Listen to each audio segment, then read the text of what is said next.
Trilha 5, treinamento e desenvolvimento. E quando é o RH que precisa ser treinado? Convidados: Isabela Camargo, palestrante. Paulo Almeida, Fundação Dom Cabral. Moderador: Bruno Piai. Fala pessoal, sejam todos muito bem-vindos e todas muito bem-vindas a mais uma atração do RH Top 5 2024. Estamos seguindo aqui com a nossa trilha número 5, que é a trilha de treinamento e desenvolvimento. E o nosso tema agora é: e quando é o RH que precisa ser treinado? Bom, antes de eu apresentar quem vai nos conduzir neste assunto, meu nome é Bruno Piai, eu sou editor de conteúdo no grupo Top RH. Eu sou branco, tenho cabelos curtos e pretos, tenho bigode e barba curtos, tenho olhos castanhos, estou com uma blusa preta e atrás de mim há uma parede toda branca. Para a gente começar as apresentações de quem serão os nossos convidados aqui para falar sobre o treinamento dos RHs, eu começo dando as boas-vindas a Isabela Camargo. Ela é jornalista, escritora e palestrante, inclusive indicada à categoria palestrante no Top of Mind de RH deste ano. Isabela, seja muito bem-vinda.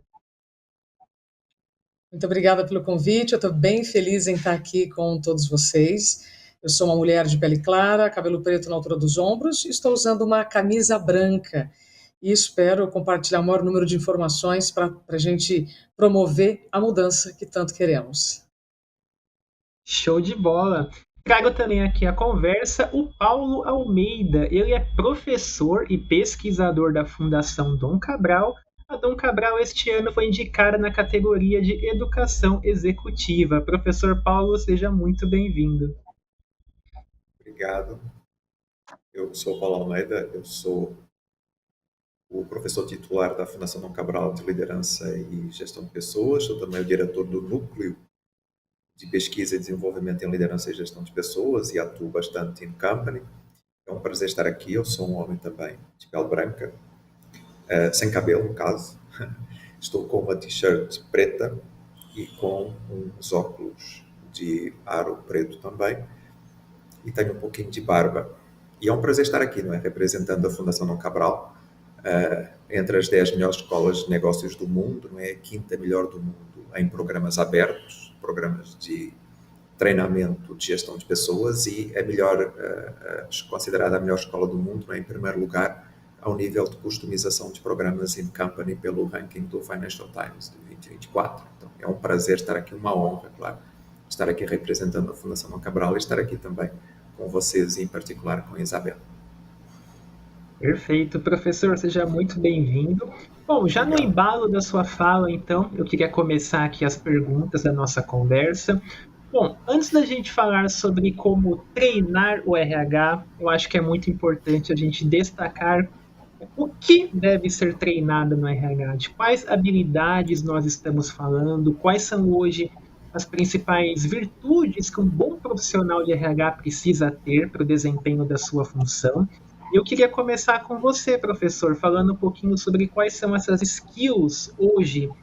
Pensando no hoje e até no futuro do trabalho, a gente vê tantas mudanças acontecendo tão rapidamente.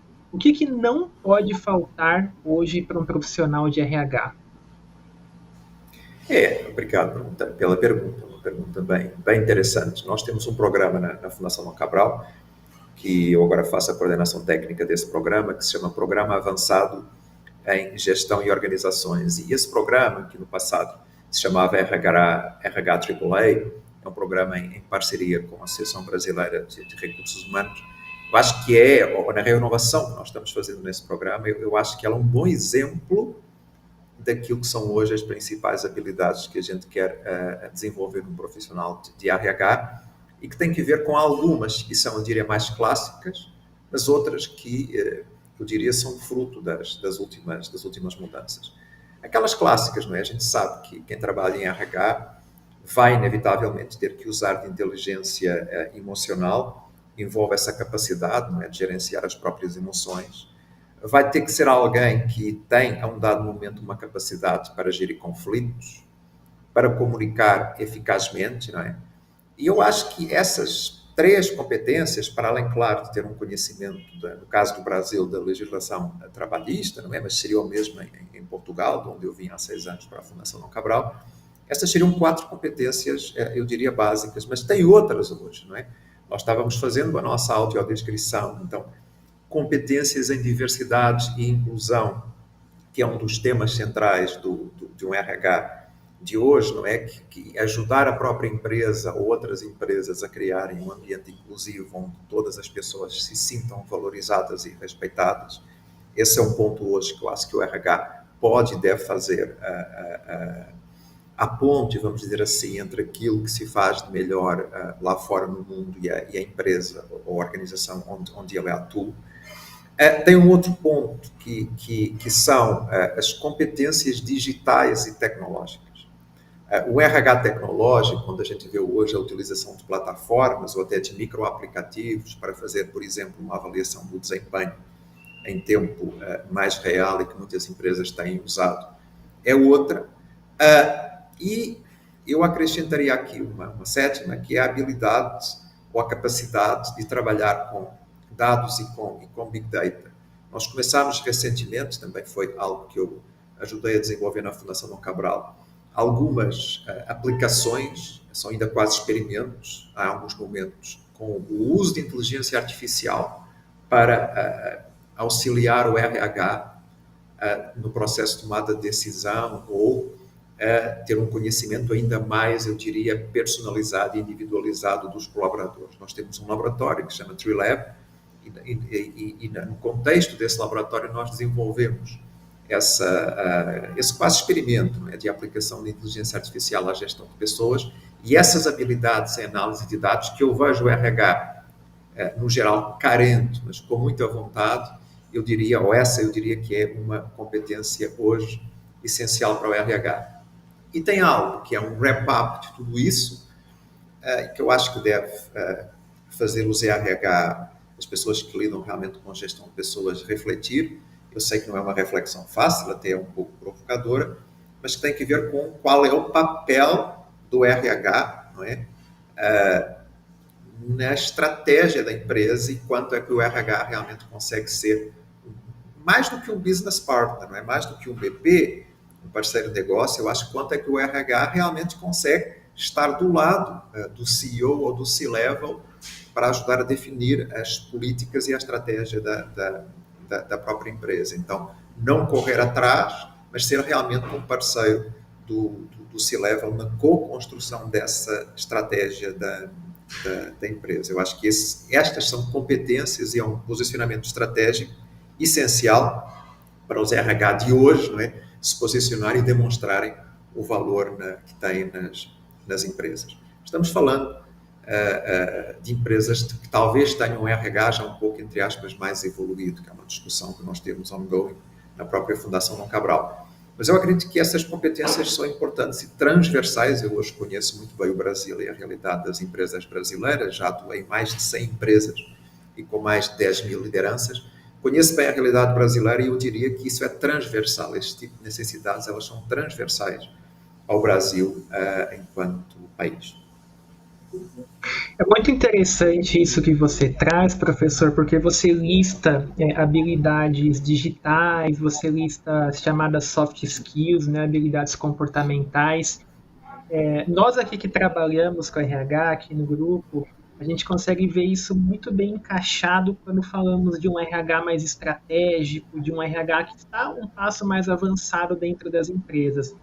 Mas é verdade também, né, Isabela, que nós vemos que muitos RHs hoje ainda estão naquela fase de transição de departamento pessoal para RH, saindo um pouquinho daquela dinâmica só de cuidar de folha, benefícios, para de fato começar a cuidar das pessoas. Então, muitos profissionais ainda não têm essa reflexão, esse pacote de habilidades tão desenvolvidos. Então, eu queria entender um pouquinho como que a gente começa um trabalho a partir disso. Como que a gente faz essa transição de um RH que sempre foi sinônimo de DP, embora sejam áreas diferentes, para um RH, como o professor falou, mais estratégico, mais próximo da liderança? Eu acho que meu microfone apagou. Eu vou fazer de novo a pergunta. Eu ouvi tudo que você perguntou. Tá, então, peraí, 1, 2, 3. Bom, é muito interessante, professor, tudo isso que você comentou quando a gente está falando dessa estrutura, né, do RH hoje de desenvolver habilidades digitais, habilidades comportamentais, mas a gente sabe também que uma parte da realidade do RH é ele ser muitas vezes tratado como um departamento pessoal. Então ele está tão envolvido com o operacional que ele não tem tempo para cuidar das pessoas, para olhar para as pessoas e para se desenvolver para cuidar das pessoas. Então, agora trazendo a Isabela para a conversa, eu queria que você falasse um pouquinho, Isabela, como que a gente começa a desenvolver esse trabalho? Poxa, eu sou um profissional de RH que eu nunca tive essa cultura, que eu nunca tive esse olhar. Por onde eu começo? Que tipo de habilidade eu tenho que desenvolver primeiro? Eu não vou ser estratégico do dia para a noite, eu não vou me aproximar da liderança do dia para a noite, mas tem um ponto de partida. Qual que seria esse ponto de partida? Excelente pergunta. Antes de responder, eu quero só dizer que eu assino embaixo de tudo que o professor Paulo trouxe, as questões das emoções para a gestão de conflitos e a comunicação, porque eu percebo que hoje uma grande dor das pessoas que cuidam das pessoas é a gestão de conflitos e a falta de comunicação. Aliás, eu estou aqui como especialista em comunicação, tá, gente? Tenho, nesses últimos 6 anos, tenho cada vez mais certeza que nós estamos adoecendo, ou nossas equipes estão adoecendo, o que vai afetar a produtividade, por falta não de informação, mas por falta de comunicação. Então, dito isso, professor, estou contigo absolutamente com tudo que você disse. Agora, respondendo a sua pergunta, Bruna, a primeira coisa, eu como RH, eu preciso aceitar que a minha área mudou. Então, os negócios mudaram, as formas de trabalho mudaram, inclusive as consequências desse trabalho também sofreram alterações. Então, primeiro eu preciso aceitar as mudanças e depois promover as adaptações, os ajustes necessários. E para isso eu preciso de uma intenção. O Gartner Instituto, inclusive, fala muito sobre interações intencionais. O quanto eu colocar uma intenção genuína numa interação vai me trazer um senso de cooperação e, consequentemente, resultado. Voltando, para isso eu preciso de comunicação. Então, primeiro eu preciso aceitar as mudanças. Segundo, eu como departamento de recursos humanos, eu só vou promover saúde quando eu experimento saúde. Então, antes de imaginar estratégias para outras áreas da empresa, o que eu sugiro e que funciona muito nos treinamentos que eu tenho levado para muitas empresas, não só daqui do Brasil, mas estive há pouco tempo em Luanda, em uma área bem conservadora também, é que nós vamos encontrar resistências. Sim, nós estamos construindo avião em pleno voo. Sabendo disso, não dá para parar tudo, né? Vamos fechar para balanço e depois a gente retoma. Não, eu preciso, diante de toda a movimentação, me habilitar nessas questões que o professor falou. Então, sendo muito objetiva contigo, Bruno, primeiro, aceitar as mudanças. Segundo, eu terei resistências. Sabendo disso, eu preciso de dados. E que dados são esses? Dados em que hoje você tem dezenas de empresas que oferecem ferramentas de medição, inclusive de presenteísmo e saúde mental, para você reconhecer onde estão os problemas. E aí, quando você reconhece o problema, sabe qual é a melhor parte disso? Que você pode encontrar a solução. Mas para isso vai ter que ter comunicação. Então, resumindo, preciso aceitar as mudanças. Aceitando as mudanças, coloco a intenção nas etapas, me habilito ou busco parcerias que têm mais habilidades do que eu, e aqui mesmo a Fundação Dom Cabral, como o próprio professor disse, habilita muitos gestores nessa mudança, e aí depois eu tenho certeza que eu só conduzo bem quando eu conheço bem o caminho. Então, se o Departamento de Recursos Humanos hoje pode atuar em todas as camadas de uma empresa, e ele pode, se ele ainda não consegue, é porque falta essa atualização de identidade do próprio departamento, do que somos capazes e do que podemos fazer para a produtividade geral. E aí os líderes, os C-levels, não vão ver o departamento, né, de recursos humanos como um custo, mas sim como um investimento. Eu acho que isso E eu passa gostava de também, complementar aquilo que a Isabela. Isabela falou. Eu gostava de complementar o que a Isabela falou, porque tem dois pontos na fala dela que eu acho absolutamente essenciais. O primeiro tem a ver com aquilo que ela trouxe de decisões embasadas em dados. E tem poucos, ainda assim, da minha experiência, ela é vasta, e da Fundação Dom Cabral, poucos departamentos, Isabela, que tomam realmente decisões embasadas em dados. Então, esse eu acho que é um ponto essencial que você trouxe. Um outro ponto, que eu estava vendo realmente o que é que você tem feito ao longo da sua vida profissional mais recente, que é a questão da saúde mental, não é? Da ideia de produtividade sustentável que você traz, que eu achei bem interessante. E a ideia de que o Departamento de Recursos Humanos, o Departamento de Pessoas, ele é transversal e ele toca toda a empresa, mas como você estava trazendo, para ele não deixar de ser um custo, um ponto que nós estamos trazendo agora recentemente na Fundação Dom Cabral, e eu tenho lutado bastante por isso internamente nos nossos programas, é que o RH consiga falar a linguagem do C-Level.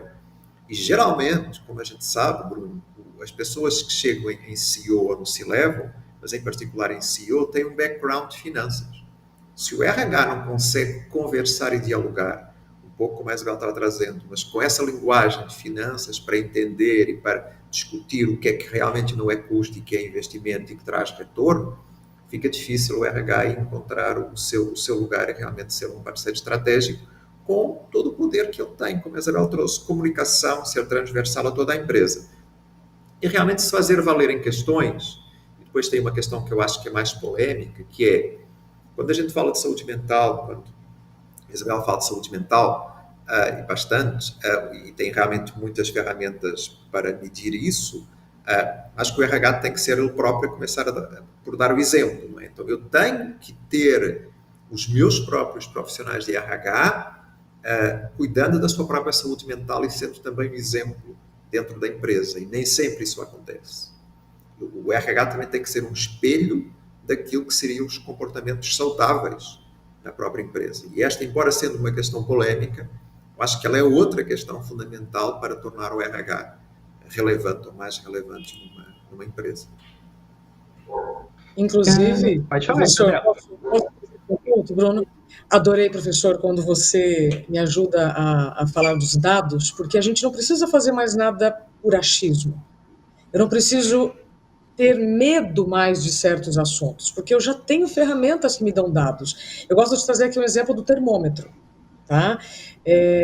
Quando eu preciso medir a febre da minha filha, 1 grau de diferença me faz ter comportamentos totalmente diferentes. 37 é só um banho, 38 são gotinhas, 39 vai para o hospital, certo?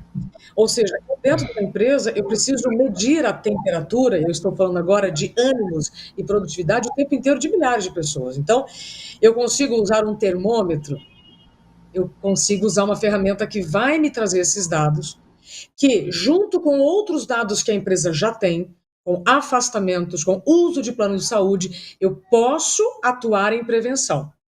Então, hoje o que eu vejo em muitas empresas são muitos dados indo para o lixo por falta de cruzamento. Então, nós temos várias camadas de maturidade desse assunto. Temos empresas que já avançam na coleta de dados, outras que já coletam, cruzam os dados e tomam atitudes com esses dados, e tem aquelas também que já negam tudo isso que nós estamos falando e que nada disso é importante. Por isso que, quando o professor Paulo diz, experimenta dentro do seu departamento RH. A melhor maneira da gente ter apoio da liderança é quando a gente já comprova que aquilo que nós estamos propondo funciona. E eu faço isso muito nas empresas as empresas com quem eu estou vivendo nos últimos anos. Quando nós temos uma empresa, por exemplo, que eu atuo, que tem 90 mil funcionários, se o próprio departamento de recursos humanos já usa a ferramenta que quer mostrar que funciona, pronto. Então, nós não precisamos mais brigar com aquilo que a gente não vê. E quando nós estamos falando de saúde mental, eu estou falando de uma dor invisível. E a dor invisível dói em dobro. E eu posso ter muitas pessoas trabalhando em presenteísmo, ou seja, adoecidas, colocando não só a própria vida em risco, mas o negócio também em risco. Então, essa conversa ela é muito importante, Bruno, para a gente mostrar que o RH sim precisa atualizar a sua identidade, para que ele experimente dentro do próprio setor o que pode promover para toda a empresa. Ó, que beleza. Pessoal, então pegando esse gancho da saúde mental, já que vocês trouxeram um assunto, eu acho que é super relevante a gente falar sobre. Há alguns meses eu subi no RH para você um estudo feito pela Flash, consultoria de benefícios, onde eles falam sobre a saúde emocional do profissional de RH. Segundo esse levantamento, cerca de 81% dos profissionais de recursos humanos estão sofrendo com sobrecarga de trabalho. A gente sabe que esses últimos anos foram muito desafiadores para o RH, questão de pandemia, mudanças no modelo de negócios, trabalho híbrido, entre outras várias questões. Mas eu queria entender um pouquinho também com vocês o quanto que esse impacto na saúde mental ele é só uma questão de desequilíbrio dentro das empresas, e o quanto que isso pode ser também falta de treinamento, falta de capacitação, um profissional de RH que não está sendo preparado para lidar com esses desafios. Eu queria começar por você, Isabela. Como o professor Paulo citou, você que já vem fazendo todo um trabalho voltado à saúde mental nas empresas, para falar um pouquinho sobre isso. O que pode estar levando o profissional de RH a ter essa dificuldade nesse controle emocional e se há um peso da capacitação em torno disso? Tá. Bruno, primeiro eu preciso entender do que é que nós estamos falando. Outro dia, em um evento só para profissionais de RH, o tema era como engajar os seus funcionários em programas de saúde mental. Eu só estava falando com lideranças de RH. Eu demorei cerca de 10 minutos, contados no relógio, para a gente ficar na mesma página sobre o que é saúde mental. Aí, quando você me traz essa pesquisa sobre saúde emocional, então a gente tem que colocar os nomes certos nos lugares certos. Então, quando a gente está falando de saúde mental, eu estou falando da capacidade para lidar com altos e baixos e imprevistos todos os dias. Eu preciso lembrar que aquelas pessoas que estão trabalhando neste negócio é como um jogador de futebol. Eu preciso relembrar as regras do jogo constantemente, porque senão eu fico reclamando, perdendo energia vital, tempo e saúde mental, reclamando daquilo que eu escolhi fazer. Então, a primeira coisa é definir do que nós estamos falando. Está todo mundo entendendo saúde mental dessa maneira? Se não está, entra aí a comunicação. Vamos deixar todo mundo na mesma página. Segunda coisa, quando nós estamos falando sobre emoções, tem até o filme Divertidamente aí, que é para crianças de todas as idades, e ali você vai ver o quanto a sua manifestação, o seu comportamento é refém das suas emoções. Então eu não posso mais desconsiderar isso. Eu não posso mais achar que isso é frescura. Eu preciso me habilitar em reconhecer que essas emoções mal gerenciadas vão me deixar em um estado estressante constante sem necessidade. Porque o estresse nada mais é do que a manifestação do seu organismo, a reação do seu organismo a alguma situação que representa ameaça. Então, antes de ir para a parte de negócios, Bruno, eu preciso deixar todo mundo na mesma página. O que é a saúde mental? O quanto a falta de habilidades para sua gestão emocional vai afetar nos seus comportamentos, e esses comportamentos vão gerar resultados que nem sempre são positivos. E aí tudo aquilo que você aprendeu na Fundação Dom Cabral, em outras formações, vai tudo por água abaixo quando você não aceita que são as suas emoções, a sua bússola, o que te guiam em um dia que vai ser cansativo, evidente, nós vamos trabalhar o dia inteiro, mas que vai ser produtivo. Eu não preciso bater nas pessoas para bater meta. Eu não preciso adoecer para alcançar um objetivo. E para mim, o RH precisa entender que nós precisamos bater meta sem bater nas pessoas. E para isso, então, eu preciso ficar com o assunto da saúde mental na mesma página. Todas as camadas da empresa precisam relembrar quais são as regras do jogo. Quem não quiser mais jogar o jogo, tudo bem, abre espaço para quem quer jogar, mas a gente precisa falar a mesma língua, Bruno. O movimento da produtividade sustentável que eu levo desde 2020, é um movimento muito robusto. Hoje já tenho dados assim suficientes para dizer, nós precisamos falar a mesma língua. CNPJ e CPFs precisam dialogar, não dá mais para a gente ficar em atrito. Vou repetir, volta à questão da conscientização das mudanças. Ok, agora com essas mudanças eu faço o quê? Em que eu preciso me habilitar agora? O famoso lifelong learning, o eterno aprendizado, nunca teve mais na moda, mas na verdade é o sujeito que está atento a todas as mudanças, não fica de braço cruzado, sentadinho na cadeira da vítima, dizendo, ó, vida que está mudando e eu não consigo acompanhar as mudanças, mas sempre foi assim. Então, falar de produtividade sustentável, para mim, é fazer com que CPFs e CNPJs falem a mesma língua. Primeira coisa. Segundo, reconhecer que esse dado vocês vão gostar e eu já passo a palavra para o professor. Os problemas relacionados à saúde mental já fazem parte das 3 principais causas de afastamento do trabalho. Este dado é suficiente para qualquer C-level, para qualquer gestor sentar com o seu chefe das finanças e o das pessoas e falar assim, vem cá, vamos ver o que nós vamos poder fazer aqui. Então, eu já tenho esse dado. Não é mais utopia, não é mais um discurso que, eu acho que as pessoas estão adoecendo. Não. Os problemas relacionados à saúde mental fazem parte das 3 principais causas de afastamento do trabalho. Sabendo disso, o que eu faço? Eu, como comunicadora, criei um movimento há alguns meses para a criação dos EPIs da saúde mental. Eu convido, inclusive, o professor e quem quiser seguir nessa jornada comigo, porque é uma troca de ideias. Como nós vamos avançar como sociedade saudável e produtiva, mas com os EPIs para os riscos à saúde mental, assim como já temos os EPIs para os riscos à saúde física. Respondi sua pergunta, Bruno, porque a saúde mental, primeiro, então, eu preciso entender, né? Todo mundo na mesma página do que nós estamos falando. E aí, as lideranças, sabendo que isso afeta o resultado, vão começar a trazer isso para a estratégia do negócio, e não mais um assunto que a gente deixa para depois. Não dá mais para deixar para depois. Perfeito, eu acho que esse é o caminho, né, professor? E quando a Isabela fala sobre toda essa questão da identificação com a área e tudo mais, esses fatores da comunicação, como a gente está caminhando para o final da nossa conversa, eu queria que você pincelasse um pouquinho, Paulo, como que você enxerga hoje os principais desafios educacionais para a gente deixar o profissional de RH nessa mesma tecla que a Isabela citou? Eu vejo que hoje nós temos, há alguns anos eu fiz aqui no portal, foi uma das minhas primeiras matérias aqui no portal, falando sobre o quanto a educação do RH em muitas universidades ainda estava muito fixada naquela rotina de departamento pessoal. Depois que essa dinâmica de RH estratégico foi começando a entrar com um pouco mais de força dentro desse sistema educacional, imagino que na Dom Cabral isso já seja um foco da educação que vocês oferecem.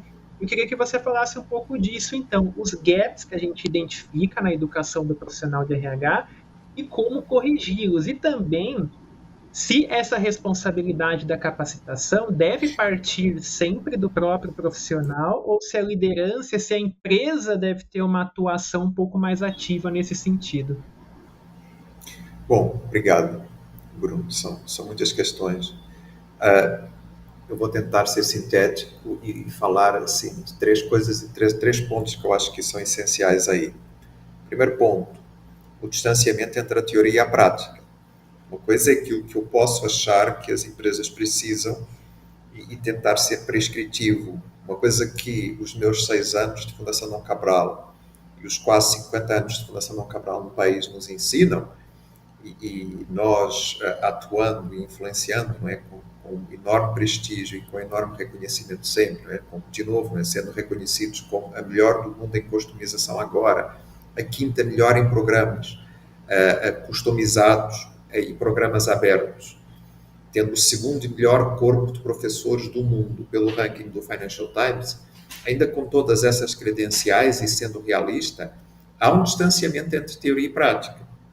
Então, há um distanciamento entre aquilo que eu posso achar que é um RH mais desenvolvido, aquilo que é a utilização de indicadores para embasarem os dados e aquilo que é a prática nas empresas. Um dos pontos que eu mais tenho procurado acentuar, enfim, dando a minha contribuição, também como a Isabel, na nossa contribuição enquanto cidadãos, enquanto influenciadores, não no sentido das redes sociais, mas influenciadores de chegar lá na ponta e conseguir conversar e influenciar numa aula, numa palestra, o executivo e a executiva que tomam as decisões no cotidiano da empresa, porque são realmente esses que vão mudar a cultura.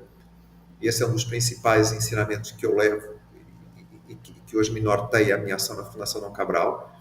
Um dos pontos para, vamos dizer assim, resolver esse gap entre teoria e prática e isso eu tenho procurado que a Fundação Dom Cabral vá um pouco por esse caminho, enfim, de novo, com a minha contribuição modesta e humilde dentro da nossa escola de negócios, é justamente dar ferramentas. A Isabela falou em dados, que são fundamentais, e dar ferramentas. Um exemplo que eu falei no início dessa nossa conversa, a utilização de inteligência artificial para tentar entender quais é que são as variáveis aquilo que nós desenvolvemos no Trilab da Fundação Dom Cabral. Você chega em sala de aula, foi como a Isabela trouxe. Os nossos executivos pensam, como é que eu faço retenção de talentos? São 3 ou 4 variáveis que importam aqui. E, curiosamente, a saúde mental nem está, muitas vezes, Isabela, dado, né, na pauta e no discurso desses executivos inicialmente. Mas as pessoas, de cabeça, falam 2, 3, 4 variáveis. Quando você corre o modelo de inteligência artificial e o algoritmo, você chega na conclusão que, geralmente, isso envolve um sistema mais complexo, variável de indivíduo para indivíduo, e que chega a conter umas 10, 12 variáveis. E, portanto, não dá mais para você tomar decisões sem elas serem baseadas em dados. Então, tem essa distância, eu diria, neste momento no RH, que é um gap que eu acho que é fundamental ser corrigido, essa integração entre teoria e prática. E tem um que vem aqui associado, que eu acho que os RHs do Brasil, e o Brasil é uma potência mundial, né? Eu posso falar isso, né, da minha visão de, entre aspas, estrangeiro, gringo, mas o Brasil, sendo a potência que é e tendo a influência que tem, enfim, nós mesmos, mas para fora, e os próprios RHs aqui no Brasil, eles poderiam fazer uso de, eu diria, 2 tipos de treinamento que poderiam colocar, entre aspas, de novo, o RH com um papel estratégico e de co-construtor da estratégia das empresas, que tem a ver com as competências tecnológicas. Realmente nós temos um RH tecnológico que toma decisões embasadas em dados, aumentando, melhorando essas competências de análise de dados, de data analytics, de métricas, como a Isabela falou, de outro tipo de ferramentas que ajudam o RH a se tornar, eu diria, mais relevante. E depois, o RH realmente entender melhor a estratégia do negócio e, de fato, começar, porque tem que se aproximar, claramente, não é, do C-Level, começar também por falar um pouquinho, nós falámos disso no início da nossa conversa de hoje, se aproximar um pouquinho da linguagem do CEO ou do C-Level. Eu tenho muita dificuldade em acreditar que uma transformação bem-sucedida numa empresa, qualquer que ela seja no Brasil ou no mundo, ela seja realmente bem-sucedida se não tiver o apoio do CEO e do C-Level, e em particular do CEO. E, portanto, se o RH quer ser parceiro nessa transformação, tem que buscar realmente aliança, vamos dizer assim, no C-Level, começando por coletar e apresentar dados que são objetivos. E depois, como a Isabela já trouxe há pouco, que tem impacto no negócio. Então, se você quer ser relevante, você fala um pouco a linguagem do C-Level, em particular quando estamos falando de empresa privada, não é? Que é quanto é que eu posso impactar positivamente no retorno e para o meu negócio. Se você consegue falar essa linguagem, se você melhora a sua capacidade de análise de dados, se você realmente toma decisões embasadas em dados dentro da empresa, é exemplo, como eu trouxe, não é? Tem realmente um domínio da inteligência emocional e cuida da sua saúde mental. E depois, no topo de tudo isto, você dá ferramentas, podem vir via uma instituição como a Fundação Dom Cabral, mas outras, dá ferramentas aos executivos para colocarem na prática as mudanças que você está propondo, mas que você consegue fechar um ciclo, vamos dizer assim, positivo de tornar o RH mais relevante. Com outro ponto também aqui, que é, falamos um pouco de saúde mental, que é o RH também se cuidar, né? Porque tem uma questão que há uns tempos uma participante me levantou, uma diretora de RH, num dos treinamentos da Fundação, que foi: beleza, Paulo, perfeito, professor. O RH cuida das pessoas, mas quem cuida do RH? Então, há também aqui algumas questões que eu diria que são do RH se olhar como business partner externo, realmente fazer parte da estratégia e também se cuidar para dar o exemplo, não é? Porque aí eu acho que o RH também vai ser cobrado o tempo todo. E o exemplo passa, entre outros pontos, também por cuidar da sua saúde física e mental. Pessoal, muito obrigado pela participação de vocês, pela verdadeira aula que vocês trouxeram aqui nesse debate. Eu tenho certeza que, assim como eu, quem acompanhou gostou muito. E agradeço também vocês que estão com a gente até agora. Espero de fato que vocês tenham aproveitado bastante todo esse conteúdo trazido pela Isabela, pelo professor Paulo. Fica o convite para que vocês continuem acompanhando o Top RH Sync. Tem muita coisa ainda acontecendo, tem mais atrações aqui na trilha de desenvolvimento, de treinamento. E se não der para acompanhar tudo hoje, porque eu sei que tem muita coisa rolando, a partir de amanhã todo o conteúdo vai para o YouTube, tá bom? Então você vai ter mais essa oportunidade aí para acessar todas as rodas de conversa que você quiser. E fica o convite também para que você, profissional de RH, não se esqueça de votar no Top of Mind de RH deste ano, certo? É só entrar ali no site, fazer um cadastro bem rapidinho e votar nos profissionais e nas marcas que estão fazendo aí o RH crescer cada vez mais a cada ano. Lembrando que esse ano a gente já teve recorde na primeira fase, queremos também bater recorde de votos agora na segunda, tá bom? Nos vemos daqui a pouco em mais uma atração aqui do Sync. Por enquanto é isso e até mais.